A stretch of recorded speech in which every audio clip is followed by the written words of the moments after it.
తెలుగులో మనకున్న మంచి నటుల్లో సత్యదేవ్ ఒకరు. తాజాగా తను నటించిన కృష్ణం అనే సినిమా విడుదలైంది. ముగ్గురు మిత్రుల మధ్య భావోద్వేగాలతో సాగిపోయే కథతో ఈ సినిమా రూపుదిద్దుకుంది.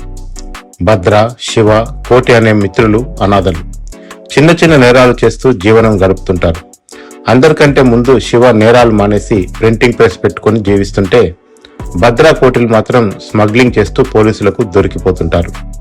శివ ప్రేమించిన అమ్మాయి భద్రకు రాఖీ కట్టడం ద్వారా వారిలో కూడా మార్పు వచ్చి దొంగతనాలు మానేద్దామని అనుకుంటారు. అయితే హీరోయిన్ తల్లి ఆపరేషన్ డబ్బుల కోసం చివరిసారిగా ఒకసారి గంజాయి స్మగ్లింగ్ చేద్దామనుకుంటారు.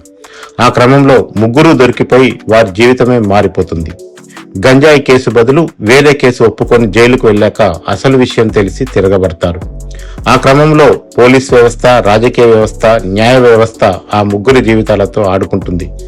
చివరకు ప్రేమించిన అమ్మాయి, ముగ్గురు మిత్రులు ఏమయ్యారన్నదే క్లైమాక్స్. బలమైన కథ, సన్నివేశాలతో రాసుకున్న ఈ సినిమా రెండో భాగంలో జై భీమ్, విచారణ వంటి సినిమాలను గుర్తుకు తెస్తుంది. సత్యదేవ్తో పాటు ఇతర పాత్రలు వేసిన వారు కూడా బాగా రాణించారు. రస్టిక్ గా తీసిన ఈ సినిమా ఇంటర్వ్యూలకు ముందు కొంత సాగదీసినట్టు అనిపించినా రెండో భాగం మాత్రం దూకుడుతో సాగుతుంది.